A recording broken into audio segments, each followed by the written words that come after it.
Oi, Finete, tudo bom? Sua veterana chegou!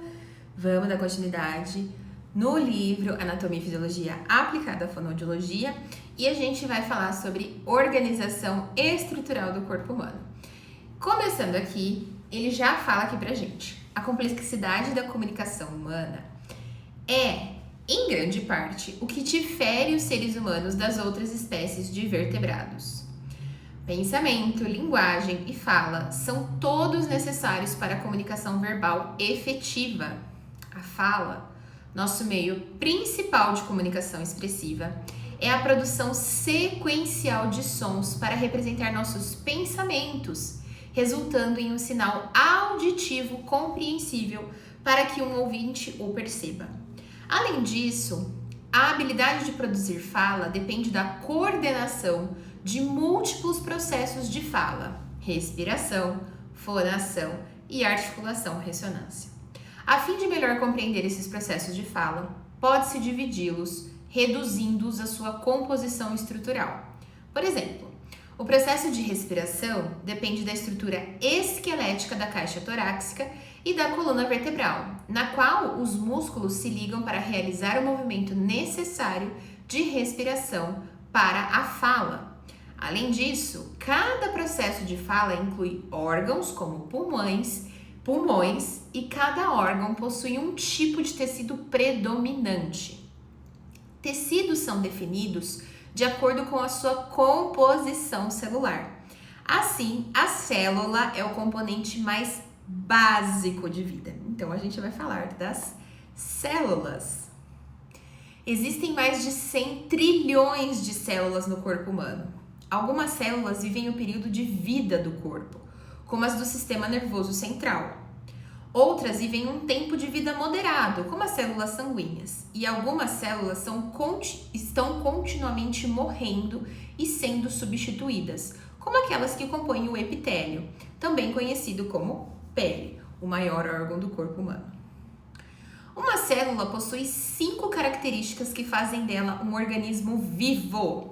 Essas características são irritabilidade, crescimento, movimento espontâneo, metabolismo e reprodução. A irritabilidade se refere à capacidade da célula de responder à estimulação. Uma célula, na maioria dos casos, passa pelo processo de vida de nascimento, desenvolvimento e morte.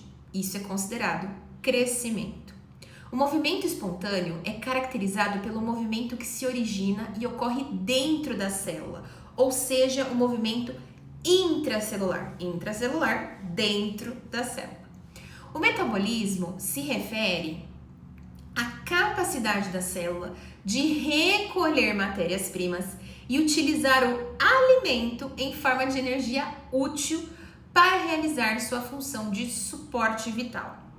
Por fim, as células possuem a capacidade de se reproduzir.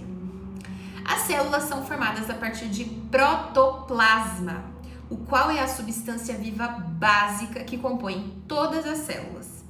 Esse protoplasma se subdivide em núcleo celular e no citoplasma circunjacente, o líquido fora do núcleo.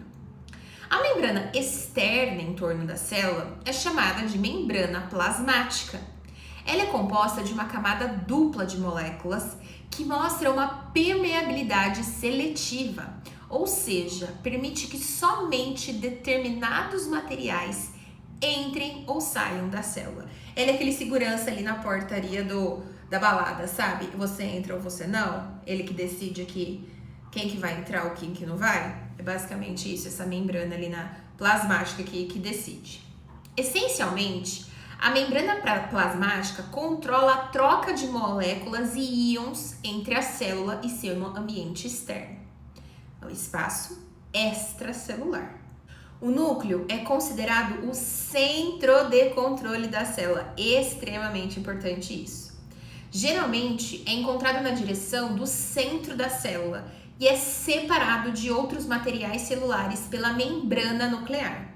O núcleo contém o material genético da célula em formato de estruturas filiformes, denominadas cromossomos, que são cadeias duplas de ácido desoxirribonucleico. o nosso DNA. A estrutura de maior destaque dentro do núcleo é o nucleolo, o centro de controle genético para a síntese de ribossomos. Dentro de cada célula existe uma série de estruturas chamadas organelas, órgãos celulares, encontradas dentro do citoplasma. Cada organela executa uma tarefa específica necessária para o funcionamento e a sobrevivência da célula. Por exemplo, a mitocôndria fornece energia e serve como fonte energética para a célula. O complexo de Golgi serve para armazenar materiais e é responsável por empacotar substâncias para o transporte intracelular, ou seja, dentro da célula. O retículo endoplasmático, granular ou agranular, sintetiza, armazena e libera diversas substâncias, tais como ácidos graxos, proteína e cálcio.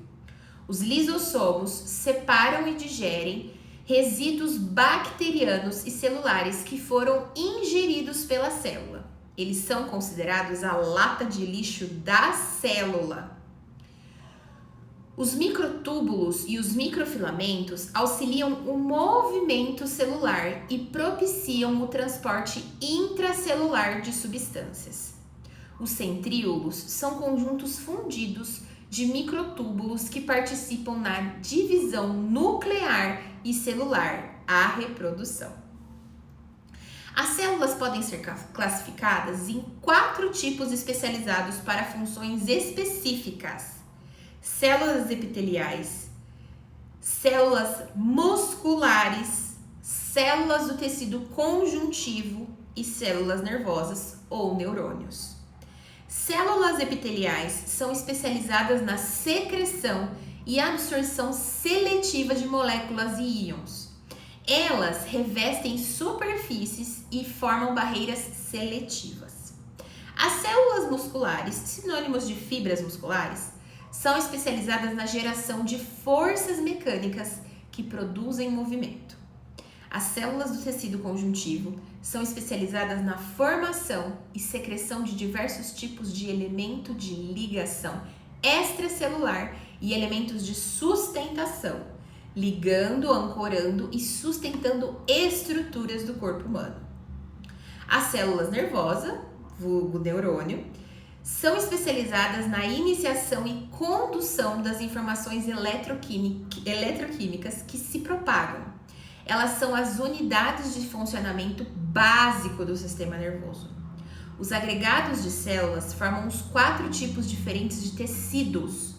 É importante que os grupos de células se juntem e cooperem para o bem do organismo como um todo. Assim, os grupos de células semelhantes quanto à estrutura, funcionamento e origem embrionária se unem com quantidades variadas de material extracelular para formar os tecidos. Bom, eu vou parar por aqui, depois a gente continua, que aí a gente vai entrar na formação dos tecidos. Mas o que fica de importante do material de hoje? Nós falamos sobre as células, que é a menor parte que a gente pode estudar do corpo humano, que são as 4 células que a gente tem. E o que a gente tem que pensar? Por que a gente tem que saber de tudo isso, gente? Dessas 4 células e de o que funciona lá dentro? Existem doenças que irão atacar algumas partes da célula e que terão consequências para aquele paciente que a gente vai ter que trabalhar futuramente depois, e que a gente tem que aprender o funcionamento do corpo humano, porque é o que eu falo para vocês, nós lidamos com humanos, então nós temos que entender o que acontece naquele corpo para saber como trabalhar, como auxiliar aquele paciente. Hoje nós falamos de células, que é um assunto extremamente importante. Parece complicado, parece complexo. Ouça de novo, leia mais, estude mais sobre esse conteúdo. Qualquer dúvida deixe aqui nos comentários que a gente vai conversando. E aí eu te vejo em breve, certo? Um beijo e um queijo. Tchau!